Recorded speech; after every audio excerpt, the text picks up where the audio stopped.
panguva ino ikonzi yesterday the gathering yakaitwa naVP Constantino Chiwenga aiwa yakaonekwa nemunhu wese ende yakaonekwa nemunhu wese kuti aiwa kumutapa uko VP Constantino Chiwenga vakanotanga aiwa macelebrations nekulaita up maflames for our own independence yenyika. Kunyangwe zvazvo zviratidza kuti state of affairs pamwechete nemunyika vanhu vanoyasarodza kuti aiwa they are not yet liberated.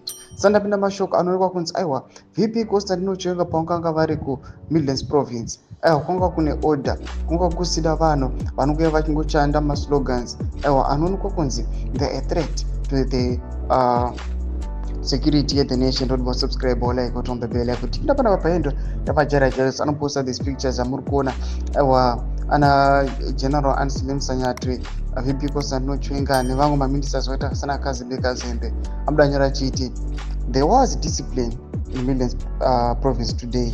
People like Owen Mudanyove KAZIMBE didn't even dare to put on their usual Mafidi dynasty scarf. There was no nonsensical chanting of 2030.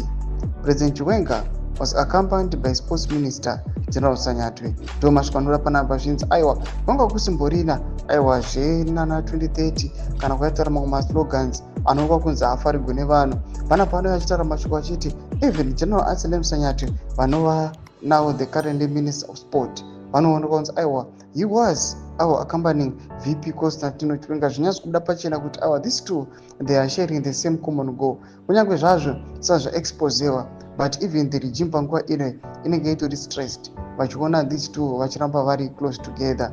Tudze mafungiro enyu noti kudii pamusoro pechiitiko ichi tichiona kuti as the regime panguva ino iri unstable. Panguva ino takuona they suspended the parliament nokuda kwekutya the impeachment yemutungamiri wenyika inyasorodza kuti inosiya yavafumura vese vava pamhene. Panguva ino they are mobilizing kuti vaone kuti vangakava up say those issues kuti rambe vari on to power. Tudze mafungiro enyu muri kudii pamusoro pechiitiko ichi mina comment section medu.